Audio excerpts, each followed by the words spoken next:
Hey everybody, welcome live, Harris County Criminal Lawyers Association. My name is Jay Julio Vela, along with my host, Justin Harris. How are you? I'm good.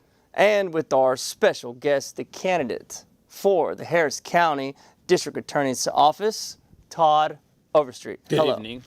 How are you today? I'm doing great, thank you. He's Curtis to his mother. Yeah, if I'm in trouble. Curtis Todd? Yes, if you call me that, it's going to get country and western. I'll have to flip the table over. There'll be like a bar fight. So let's not do My brother's in. We can't afford another table. This one's already cracked, so let's not break it anymore. I will say you look like a Houston, Harris County District Attorney. You have no idea how long it took me to glue on this mustache. You know, I ran into you, I must have been 2 days ago. So all of us are in the trenches in the courthouse and we see each other on a daily basis. I will tell you, I saw Todd walking up to the courthouse and I said, you know what? That man knows where he's going. I think you were wearing the hat. You were walking with the strut that you're known for. And I said, you know what? That man's running for the Harris County District Attorney's Office, and I'd like to get to know him.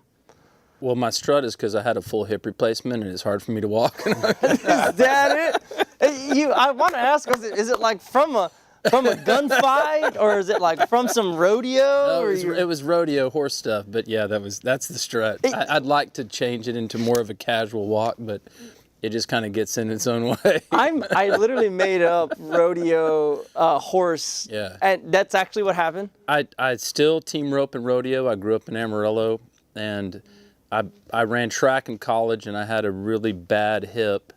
And about 7 years ago, I hurt it on a horse at the JA Ranch, which, if most people don't know, that's Charles Goodnight's old ranch in Amarillo. And so then I had a full hip replacement about 6 years ago. So I'd like to say it was like this, I'm confident strut to the courthouse, but that'd be an understatement. It's partial titanium.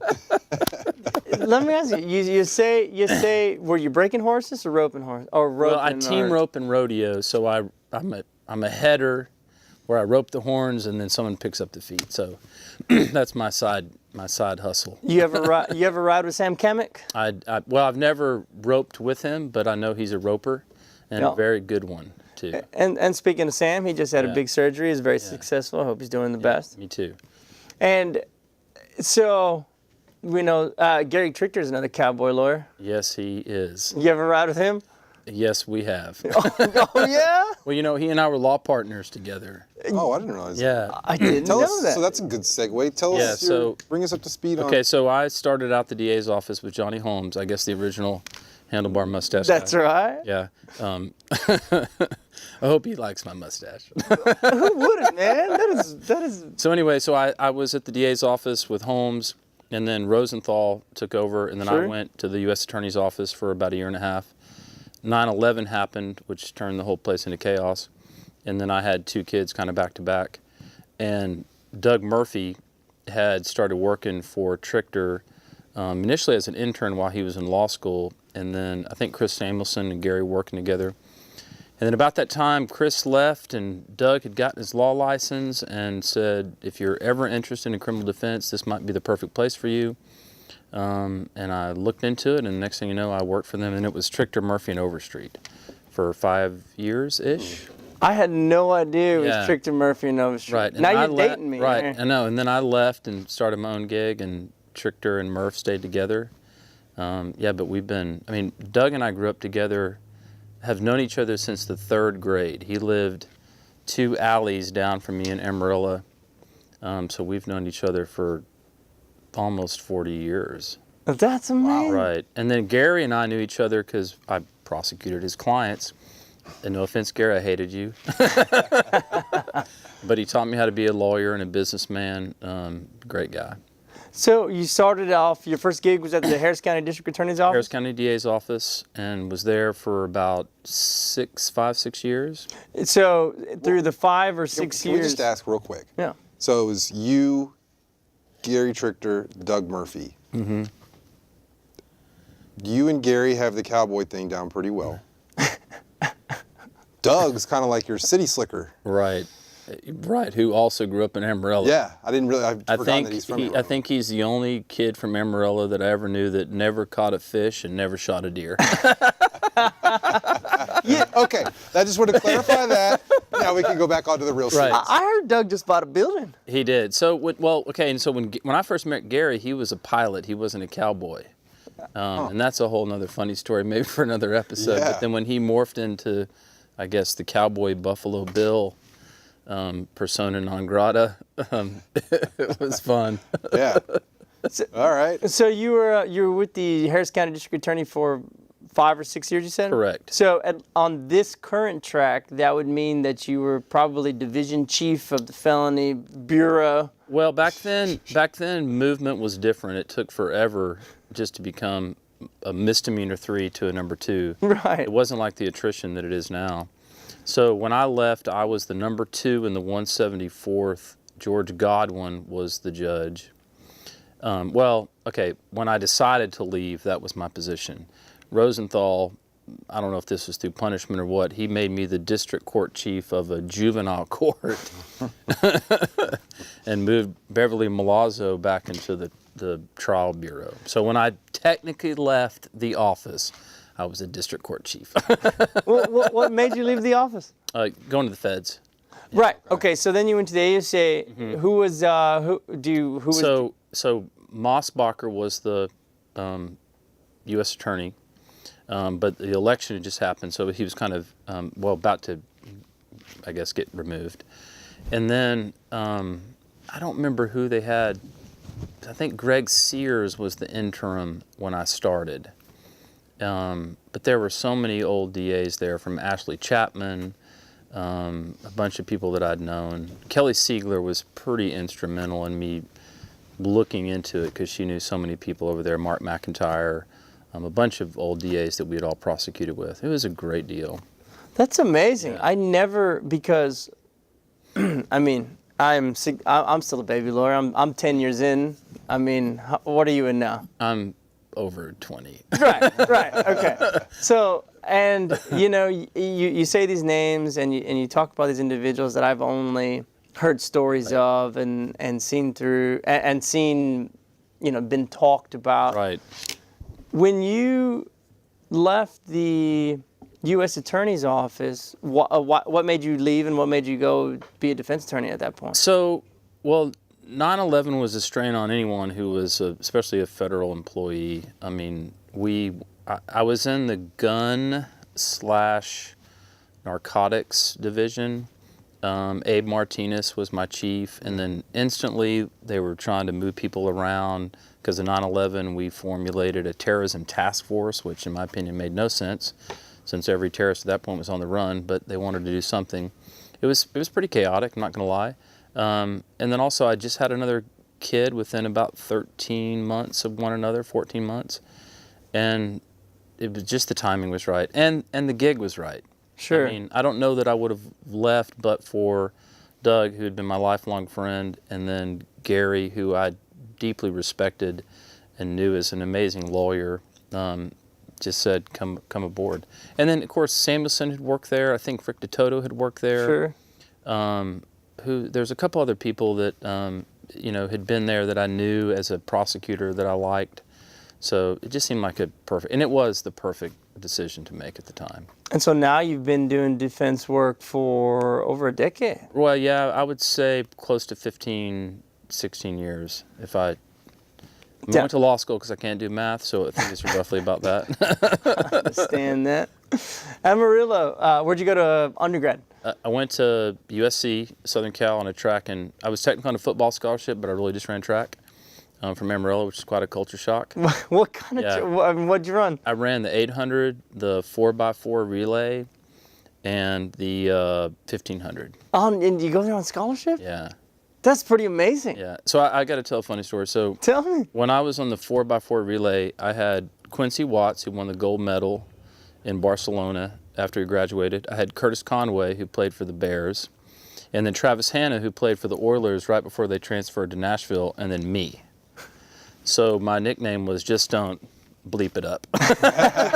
Just don't mess it I up. mean, unless I dropped the baton in a weather vane, we had a pretty good chance of pulling it off. That's amazing. Which leg were you? I was the third leg. Your third. Yeah. Okay. So All right. That's amazing. by the time I got it, they were, I mean, literally I would have had to got, shot by a sniper in the stands not to pull this thing off. No idea. The man's like, do you still run? No, thus the hip replacement. Right, Yeah, sure. Exactly. I mean, old habits are hard to break. I try to get out there, but no. What made you go to law school? Where'd you go? Well, I went to St. Mary's. San Antonio. I had no intent of being an attorney. I had worked in a law firm in Austin right after I graduated from college, but I was really into fly fishing. I wanted to go to Alaska, and my grandfather had passed away. He willed me a 1983 Cavalier station wagon, and I had been up there before, and we went up there again, and I got a job working as a park ranger in Kodiak, and then went to work on a fishing boat, and then said, I've got to get back into school. I understand. I'm going to get stuck up here forever. What year? Around what year? Oh, wait. So you got to bring me back. You drove the 83 Cavalier Cavalier. station wagon from Amarillo to Homer, Alaska, put it on a ferry, took 13 hours on a ferry ride with kids who had never seen water, especially that kind of body of water, and lived there for off and on for about a year. When you say off and on, fishing, Okay, so I had gone you went up there for fly fishing, and then you got on Well, a I fishing went up there boat, right after I graduated, and I worked in the canneries. Okay. And then I came back and got the job working at a law firm, and then also worked for George Shipley, who was Ann Richards' campaign Sure, manager right. at the Yeah, time, yeah, which okay. was the dream job for anyone with a poli-sci degree. Yeah. And about 3 weeks into it, I'm like, which is funny now because I'm running for political office, Yeah. I'm like, this isn't for me. So I went back up to Alaska with a good friend of mine, Bill Lanier, and that's when I got the park ranger gig. And that's when I decided, you know what, I've been up here back and forth for about a year. I'm going to apply to law school. I found out that I got into law school when I was in the middle of the ocean on a boat with radio, only like, CB radio technology. We didn't have cell phones. And they had said, hey, someone in Kodiak is trying to get a hold of you. He wants to let you, have some news.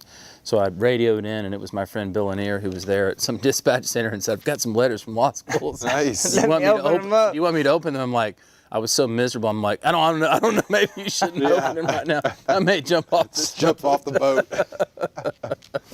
So yeah, they went to law school, and then Mike Anderson interviewed Sure. me at my law school in St. Mary's, and at that time I'd gotten a job as a plaintiff's, at a plaintiff's firm in the Valley. I spoke pretty decent Spanish, and he said, if you want to come to Houston and learn to be a trial lawyer, this is the thing you need to do. So I took him up on it. Mike Anderson, Mike Anderson. Mike Anderson, yeah. Pat Stallings and Mike, who I got to know right off the bat. Things were so different at the DA's office back then. Okay, so let's talk about it. How was it different? Like, what do you remember back? So this is take me back. You got to give me a year. You got to date me. So this would have been, let's see, 1995. Sure. Yeah, 1995, and he convinced me to come and get I got a pre-commit slot. That would have been 96. Judge Ross was my first judge in the summer. As in Judge Ross. Yeah, Judge Ross Sherman in Ross. Court 10 in the old building, which is where the juvenile building is now. That was the courthouse. The building they just tore down at 201 Fannin was our building. We had our own building then. Those were the days. I'm not going to lie in terms of the camaraderie, because you had your own place, you had your own space. Sure.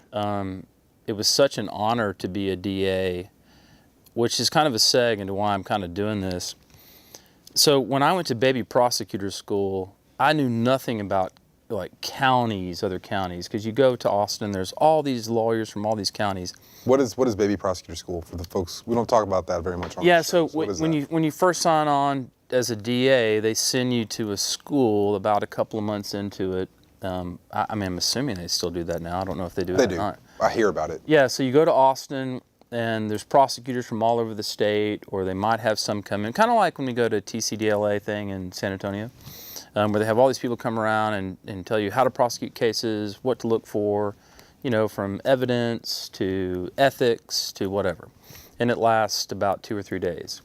So you get there and, what am I, 26, 27 years old, and there's prosecutors from all over the state. And when you would tell them, because they would ask, so what county are you from? What county are you from? And you would say, well, I'm from Harris County.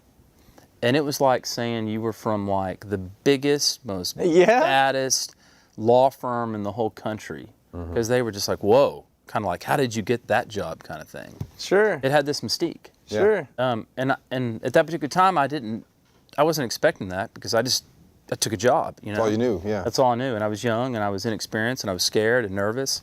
And then all of a sudden I got there and I thought, and Ted Poe used to come and speak at this thing.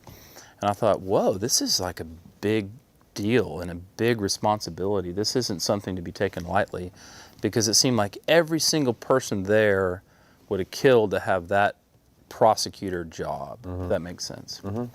And I feel like that's changed. Let's talk about that. So, as the head law enforcement official in Harris County, how do you see that's different from now, and what do you think about, what are your plans for it? Okay, so you want to bring that kind of thing back. I take you say it's changed. You're saying you want that more of that prestige, or the feeling of the prestige. Well, maybe prestige isn't the right word, but if you talk to some of the more experienced prosecutors that are a little bit older, they will say that, and I'm not going to mention any names, but they will say that it used to be a thing to be hired on. Oh, it was a big deal. Yeah. People coveted that job. I mean, I remember coming for my interview and I'd already been a pre-commit, so I felt like, well, at least I kind of know what I'm getting into and I know some of the people. But I thought my chances of securing a job there were slim to none. I mean, it was the interview process, you had to wait for your interview. It took forever to get it. And then when you showed up, there was 10 or 15 people that were from, I think the girl that I sat next to before I went in for my interview was from Cornell. Oh. And I thought, I went to St. Mary's. Well, I was gonna say too, man. If you're dating back to 1993, St. Mary's, it's same thing with Stickle and same thing. But even back then, that's tough. Right. I mean, so you obviously either made a splash or somebody saw something in you that said, you know what, we need to bring him to Harris County. Well, the good news for me is I had actually gotten to try 2 or 3 cases and had a feel for it, and I think some of the people realized, well, this guy can do this. I mean, put him in the trial bureau and he can succeed. But it was different. It was, and it really meant something for somebody who worked there. It was just as hard. It was just as time consuming. I honestly don't think I ever worked as hard in terms of hours. Sure. But honestly, I don't think I was ever as happy in terms of what you felt like you were accomplishing. Now, there were some hard and rigid rules that needed to change, and they did over time. But it was such an amazing place to learn. It was such an amazing, you felt like every day was such an accomplishment. Did you feel like you had mentorship and you had a relationship from the top down? Or Big time. And you felt like no matter what you did, somebody had your back. There was exceptions. You could never lie. Johnny Holmes, no matter what you did, if you ever told a lie, you were gone. For instance, you had a policy if you got caught, I think, if you were intoxicated and driving, you could keep your job if you took the breath test. He was all about you comply, you tell the truth, everybody makes mistakes, but as long as you don't lie and you don't cheat and you hold this job in the type of, level of importance that we do, then you can stay. I didn't know that you had been not only I think I knew you'd been a district attorney at some point, but assistant district attorney. I didn't know that you had worked for the U.S. Attorney's Office either, because your reputation is so renowned and solid as a defense attorney. I didn't know that you had this other background, that you had that type of experience. You knew about the park ranger stint. Yeah, I knew about the park ranger. I knew he was smarter than the average man. We had to go fly fishing sometime together. Man, I mean, like my true talent. So what made you? Okay, so then you. Let's get through the story. And so then you at some point you go to Trick. Trichter Murphy Overstreet, and how long are you there? 5 years. 5 years. Yeah, 5 years. And then you, how was the transition from going from a district attorney to assistant U.S. attorney to a defense attorney? It was like starting all over. I mean, Each time? Each time. It was like starting all over. I remember my first interview with Gary with a client. I mean, and just to hear him talking to this person the way we had never talked to, I mean, you know, when you're a prosecutor, you have, you know, your victims would, you know, call and they would harass the secretarial staff but you never really got those sit down moments where you're, you know, intimately talking to this person about everything. Like, how'd you get here and what happened to you? And do you have a family? Do you have kids? And to see Gary talk to this person like they were the most important person on the universe at that particular time was mind-boggling. And I realized, oh my God, I can really make a difference here. Maybe in a way, uniquely, that I couldn't even as an assistant district attorney. It was weird. For instance, I passionately prosecuted, maybe sometimes too passionately prosecuted, when I had that job, because I loved it, I believed in what I was doing.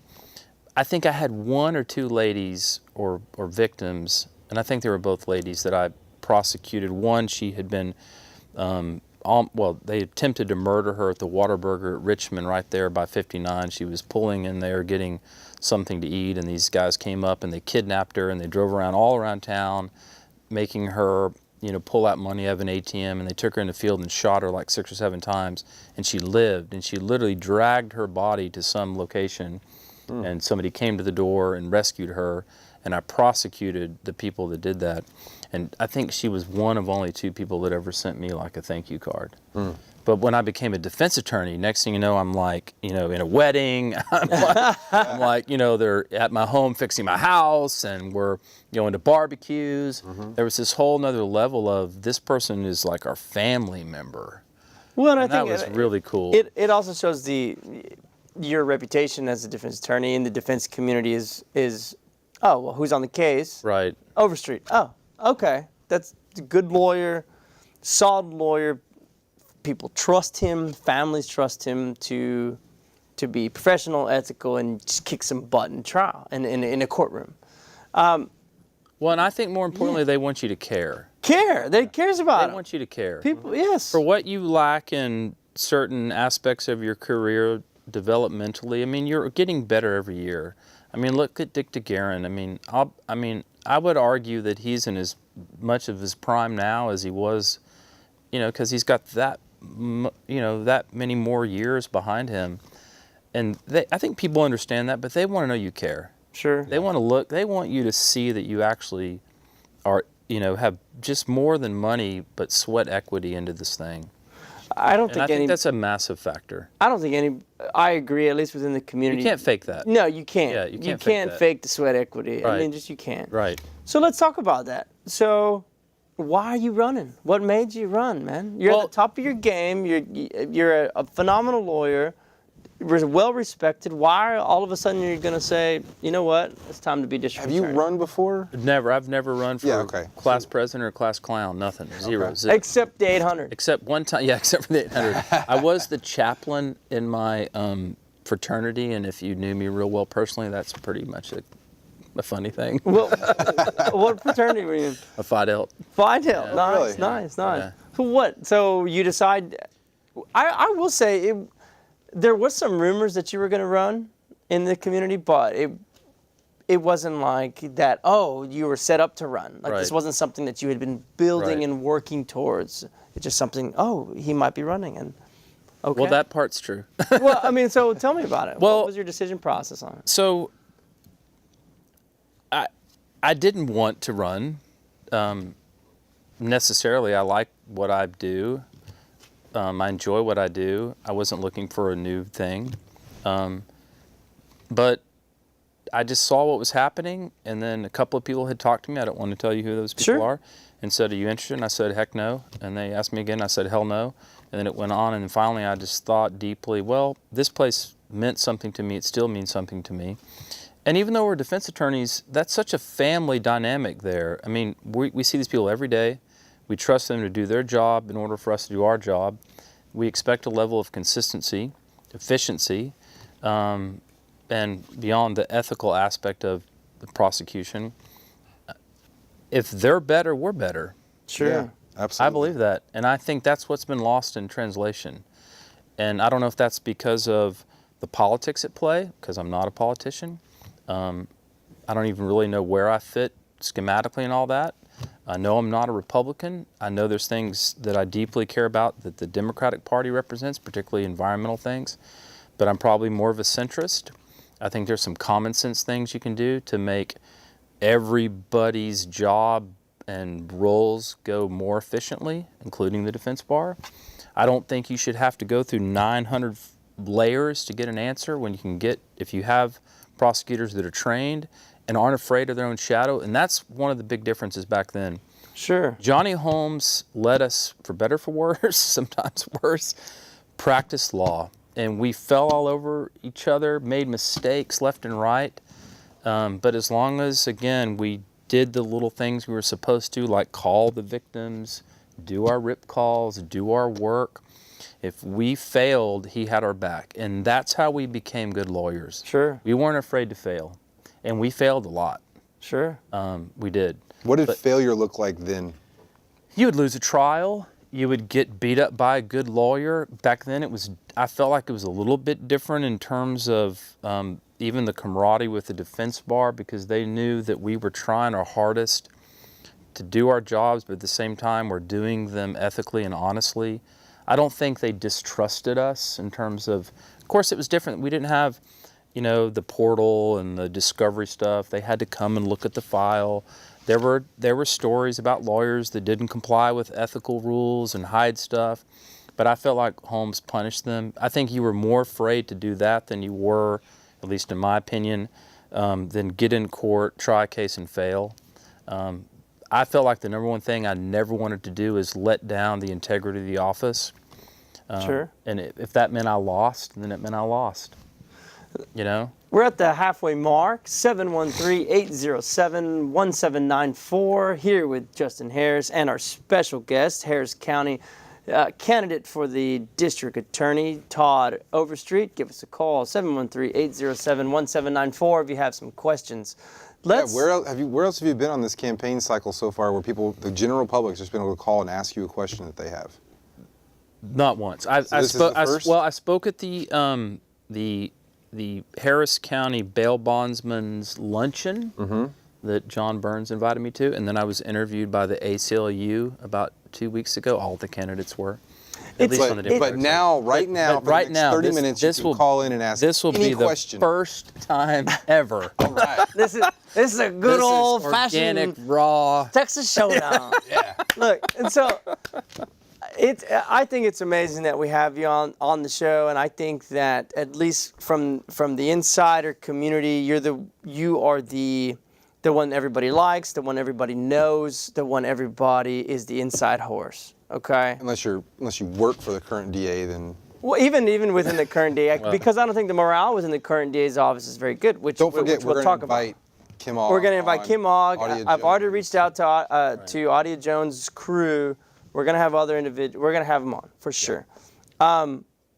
So let's talk about the current administration. Let's talk about DA Kim Ogg. Let's start from the beginning. She has a lot of backing, right? And she has a lot of people that have fallen off. Right. But she has money. She has resources. How does Todd Overstreet go against Kim Ogg? How do you plan? Talk to us about that. How are you going? She has resources. Right. Well, so I will say candidly, as a first-time candidate in anything like this, I'm not totally sure. Sure. When I first started, when I really decided I was going to do this, of course, I'm no dummy. I called some people that might know how to kind of tell me how to navigate this. Again, I'm not going to tell you who these people were, but one or two of them said, you have no idea what you're doing. You need to not do this. Run for something else. Run for, I don't know, city councilman or something where it's not as big a deal. This woman has resources. She has, You know, she's been politicking for a long time. I think even her father or somebody was a politician. She's lived in that realm for a long time, and you have not. You know, are you capable of doing this? And I said, you know, I don't know. I mean, I don't know till I try. Sure. But, and I don't know all of the people that she knows. I'm not a politician. To be quite honest, if I get elected, I hope I'm not sitting in my chair every day waiting for the phone to call to take me to a luncheon, to another political event. I know you practice down in Brazoria County. Jerry Yenny, for example, Sure. I'm not sure that you could actually do it every day like she does. But that place has lost prosecutors. They've lost manpower, woman power to do the job. And no offense to her, but if I had the job tomorrow, I would be in the 230th District Court. I would be in Court 14. I would be doing what I can to work these cases out and show by leadership, hey, we're going to get some more staff in here, but while we don't, let's all get to work and get this thing done. And Jerry Yenny does that. Yeah, and she does that. She does that. She shows up yeah. and she gets it done. And again, I know Brazoria County is not Harris County. It could be an apple and orange comparison, but I have not, other than one time when I saw Kim come to I guess a CLE that Doug Murphy put on or something a year and a half ago, I haven't seen that woman in the courthouse one time. Well, it was Doug Murphy. Right. No, but I agree. I've actually gone and sat in DA Yenny's office Right.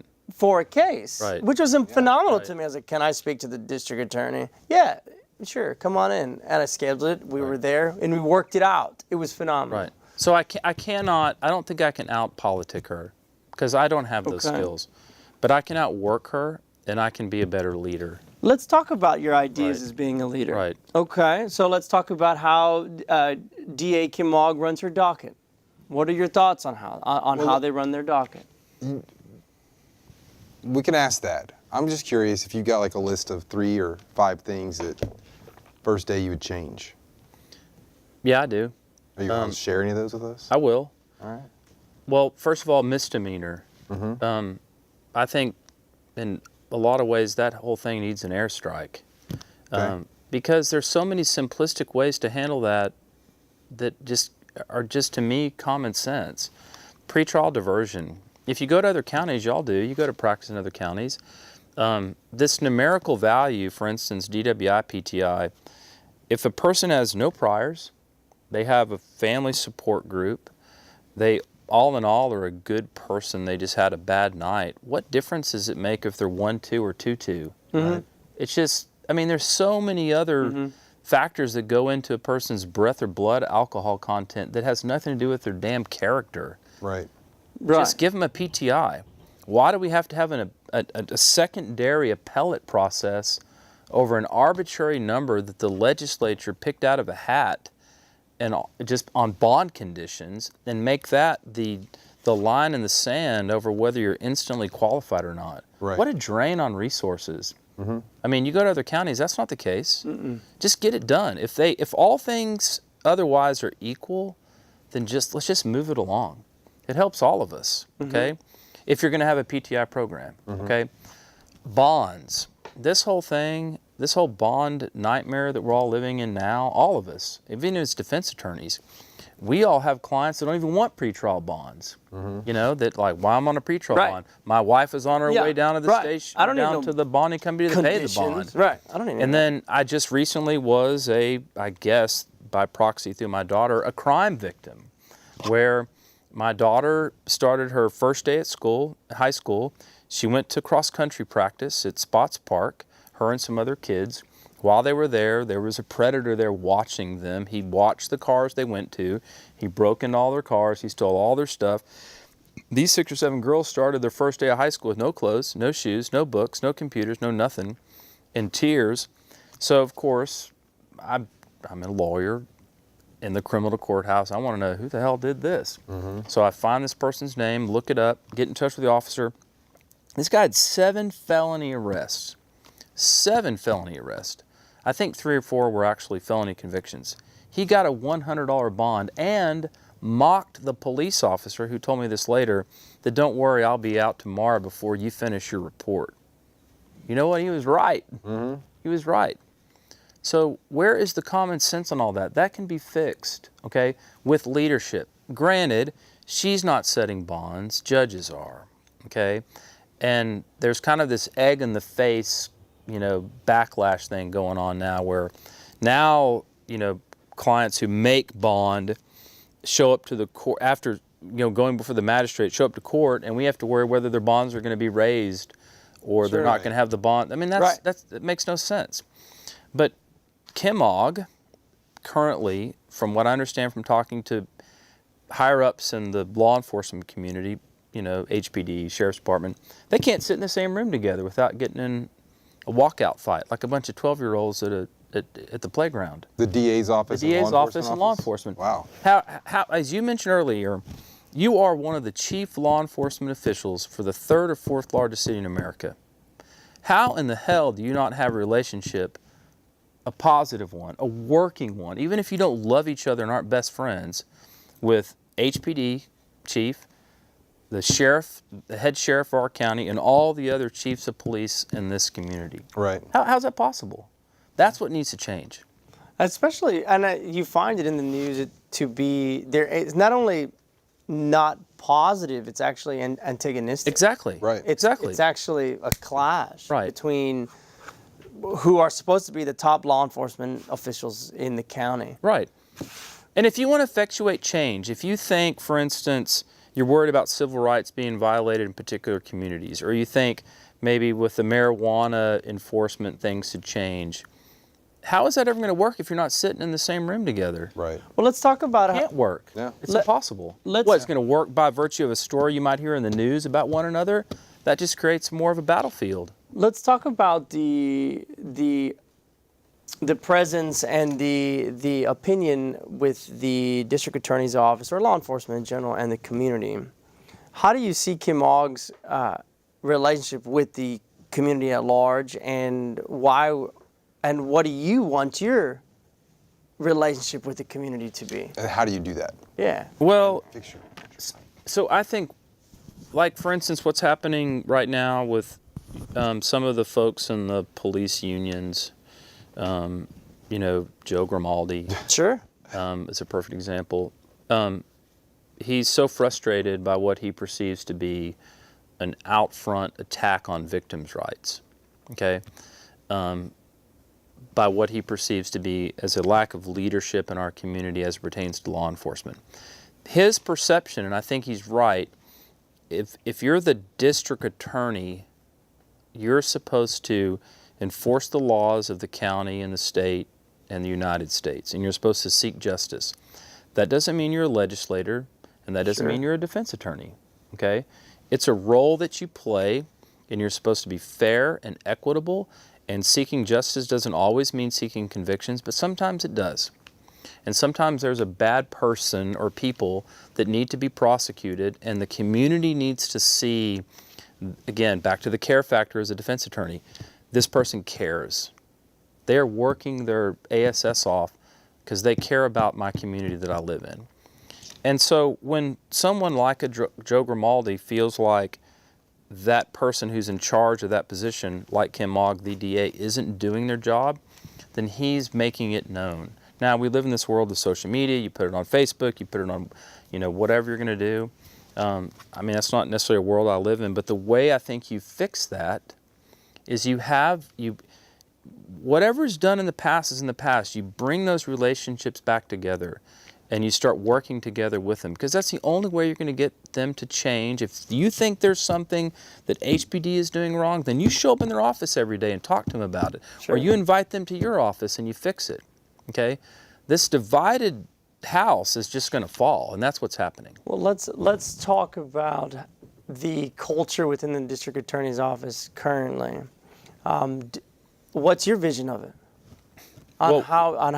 See, I've asked around before you came on the show. I asked a lot of Todd's coming on the show. Everybody knows you. What do I ask him? One of the biggest concerns that was echoed to me was, when are the district line prosecutors going to have some some say. They're going to have Discretion. some D word. discretion. Discretion. Right. And what are your thoughts on that? And how do you intend to fix that? I mean, or not fix it. I'm going to say fix it, but what are your thoughts on that and your vision on it? Well, so Well, they released, what was it, an 88-page policy on discretion? So how many pages is your discretion manual going to be? it's going to be like a half a page Yeah. Yo. to 1.5 pages. 88 pages on discretion.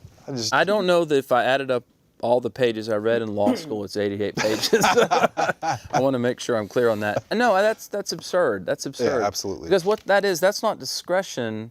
That's, I'm going to tell you what to do in 88 pages, and if you don't do it, then you fall out of favor. Or I'm going to tell you how to use my discretion. Exactly. All you're doing, absorb these rules, and that's my version of discretion. Right. That can't be, discretion is this. Discretion is training with leadership, and those people feel comfortable that I'm going to make the right decision, and that right decision may not always be popular, but it'll be understood and consistent, and it'll be, again, my whole vision on this thing is just do the right thing. It's not, we have some difficult cases down there, but let's be honest, those are probably less than 10%. A lot of them are kind of cookie cutter situations we've all been through before, and you want us to do the right thing. If I'm the district attorney, and me as a defense attorney, I want you to do the right thing.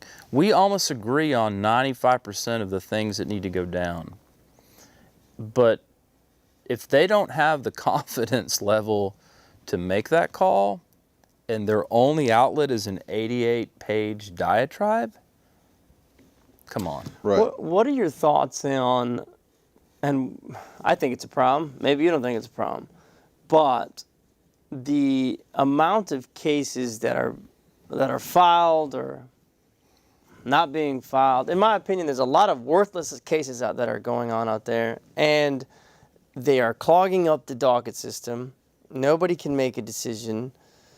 What are your thoughts on, is it Todd, Overstreet, tough on crime, jaywalking, you're arrested, and we're going to search you? Where do you fall on that? Because I know, for example, Devin Anderson, everybody gets arrested, we go figure it out in court, right? Kim Ogg initially said, no, poor people don't get arrested. Oh, wait, poor people do get arrested. And now, where does Todd Overstreet fall on that? Because you're talking about building a relationship with law enforcement, and when the intake division operating 24/7 right now, there's someone on the phone in the DA's office with the person on the other end is a law enforcement officer. Right. You know, and those are the two people on the front lines. The DA in the intake division, I guess now they're staying in intake pretty much always, but and the prosecutor, the law enforcement officer out on the street. And if I got to imagine that a police officer, he's out there, he's doing his job, or doing it the way he thinks he should. He's got someone in handcuffs in the backseat of his car. Now he has to call the intake division and see if the DA's office will accept charges. And if there's this new policy against this type of charge or this type of person or something, and the ADA on the intake line says, not taking those charges, cut them loose, no matter how much goodwill you may be doing with the brass, you're going to still have Joe Grimaldi out there potentially railing against any, not saying you, right, but, because you haven't said your positions yet, but railing against any policy that declines charges for this type of case or this type of person. But I feel like, as you said, if you truly are the leader and a chief law enforcement official in the third or fourth largest city in America, how in the world do y'all not already know that? Like if you're the chief of police and you just had a meeting with the prosecutor and y'all decided, okay, these are the things we're going to focus on. If you call intake, we're not taking these anymore. I don't know what that scenario would be. Okay, that's fair. But how could that not be disseminated down if you had a leadership role? It could. Sure. And that's the difference. Now, in intake, when I was a prosecutor, you always were afraid of taking a dog case because you may be the person who's trying it, or one of your buddies would be, or a supervisor that you were going to work with saw the type of crappy cases you were taking.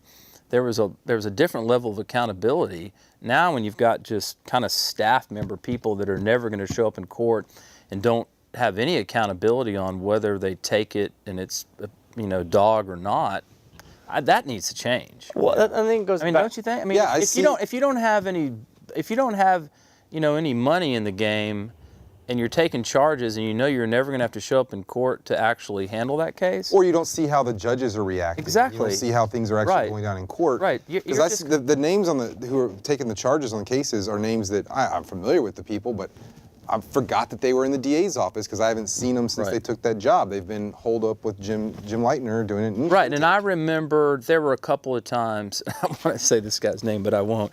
But I remember when I became the number 2 and was, had been there a couple of years, and I got this charge of a case I had to screen, and it had this person's name on it. I literally went, hey, what's going on? Did you take this charge? Yeah. Why did you take this charge? And he's like, oh my God, what happened? I'm like, did you actually ask the officer this, and this, and this? No. I'm like, well, get off solitaire and start asking some questions before you take this. There was that level where you went in there and got in his face or her face and said, really? I got to try this thing. Don't take these. Yeah, now the one's at what, 1301 Franklin and was it 500 Jefferson? Right.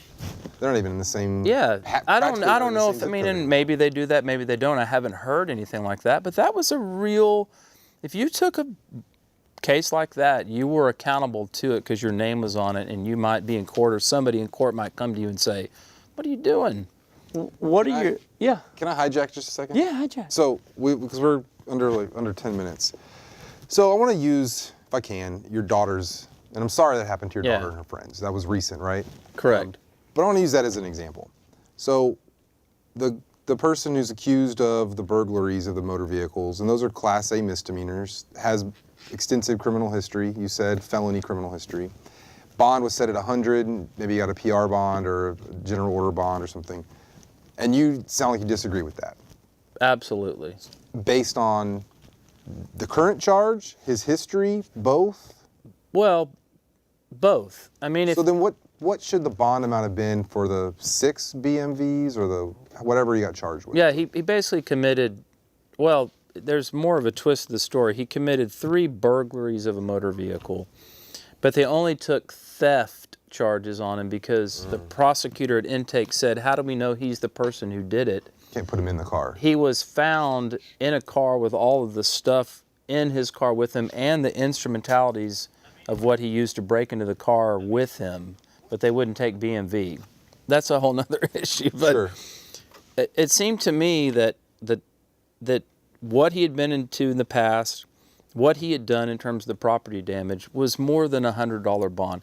In fact, he mocked it. So it has to be. It has to be something. But what's the number? What number do you put on that? Something that again, bonds were created to, or bail was created to ensure the safety of the community and that the person would show up in court. And in the opposite order. Exactly. Right? So secure their presence in court, and then also secure the safety of the community.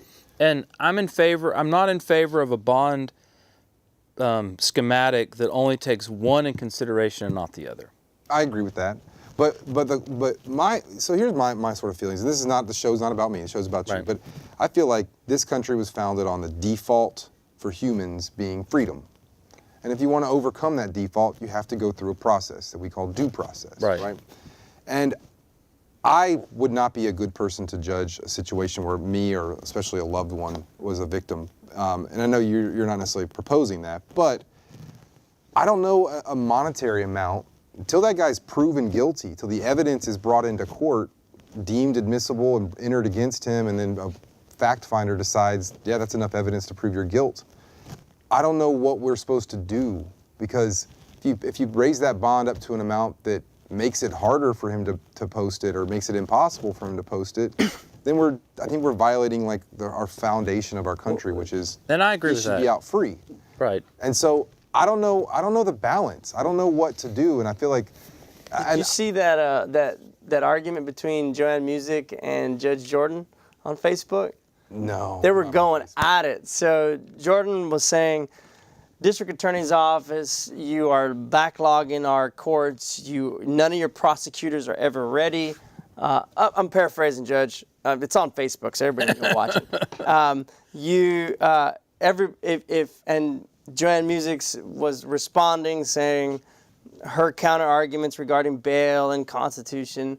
Judge Jordan said, fine, how about we just set every misdemeanor case, you got 10 days to prepare for a trial and you're up.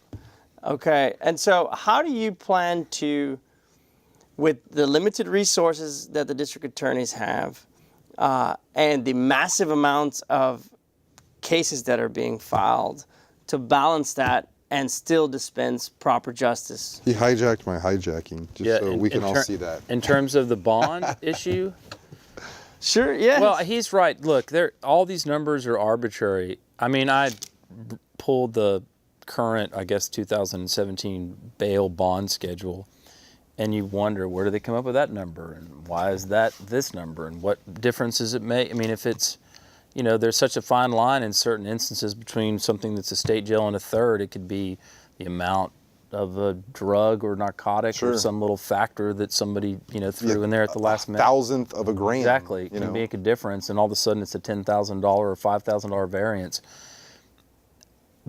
I don't know the answer to that, but there has to be some middle ground approach where people in our community don't hear that story about my daughter and roll their eyes and vomit in their mouth, and then at the same time understand that the story where a person is being unconstitutionally held without bail and should be out and defending themselves. Because I agree, the default should be release.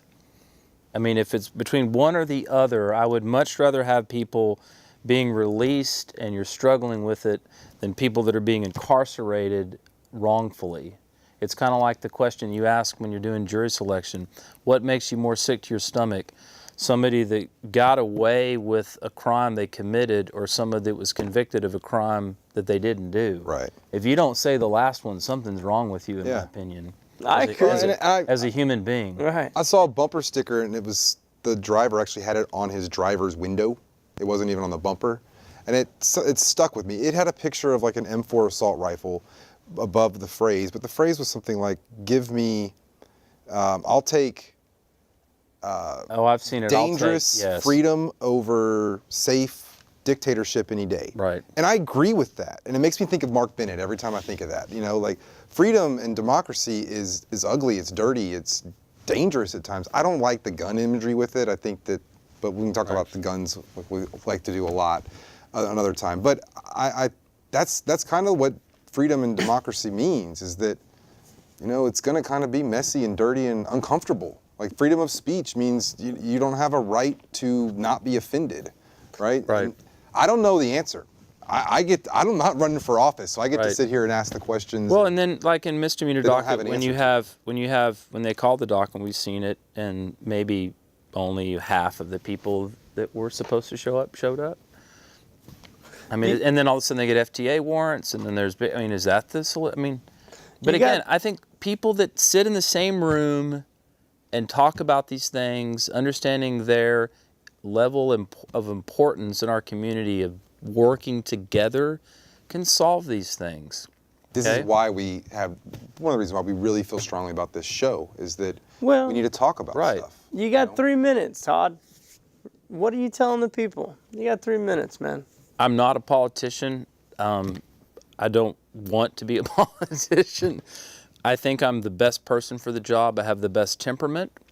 I know I have the best leadership skills, and I'm not afraid to get it wrong and to listen to other people.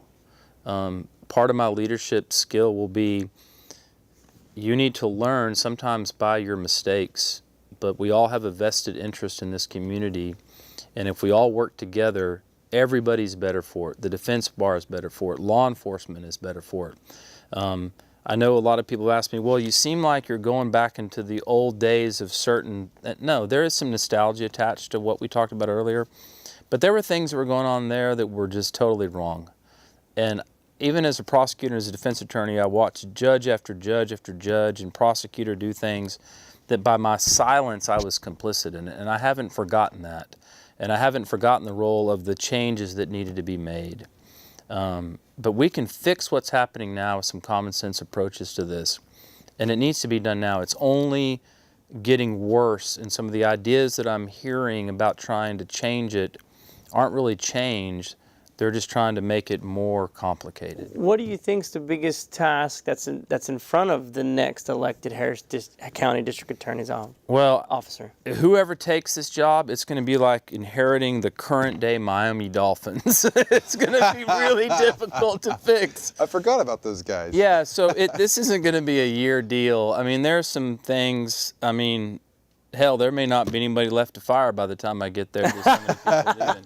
Because they're leaving? I was going to Yeah, ask that's that. funny. Do you shake things up? No. Or- I think, and I don't know, I know we have hardly any time, but I think one of the biggest mistake she made right off the drop was the Friday purging.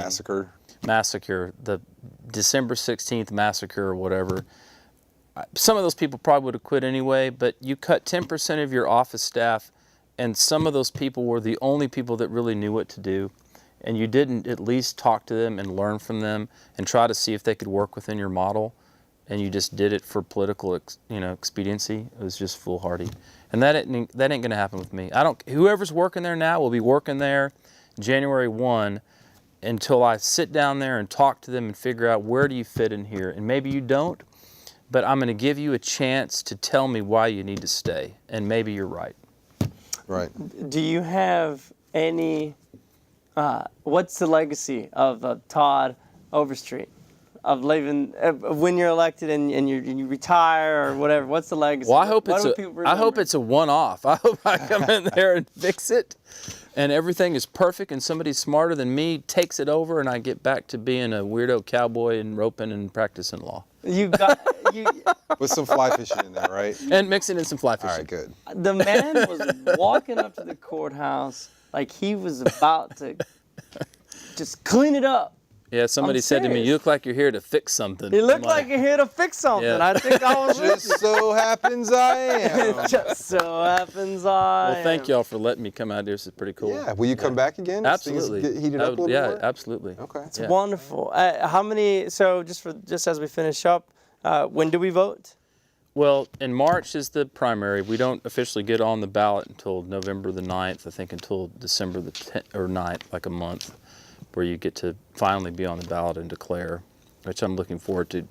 I was kind of waiting until the mayoral race was over because it's hard to fish in the same pond. Sure. But that seems You got like it's another going to month drag of that. out a little bit longer Yeah. than I thought. That seemed like a good That was- idea until Tuesday. That was the last time I saw Devin Anderson in a courtroom was when she came down to terminate Tony Busby's I saw. PTI like a day after she signed We it. all want to know what happened in 1980, Tony. We all want to know. No, You and me. I was curious about the camouflage fatigues for the Yes. Yeah. election party. That was different. Yeah. For potentially Yeah. the newest Harris County District Attorney, Todd Overstreet. Thank you so very Hey, much thank for y'all. being here. Appreciate it. And we hope to have you back. Absolutely. Yep. Justin Harris, JV Vela. Tony, Busby, call me. Let's get on the show. Or Sly. Come Or on in. Sly, where you Yeah. at? Or the other guy, what's his name? They're out now. Oh, Joe there. King, Yeah. Dwight Boykins. Harris County Criminal Lawyers Association. Thanks everybody for being here.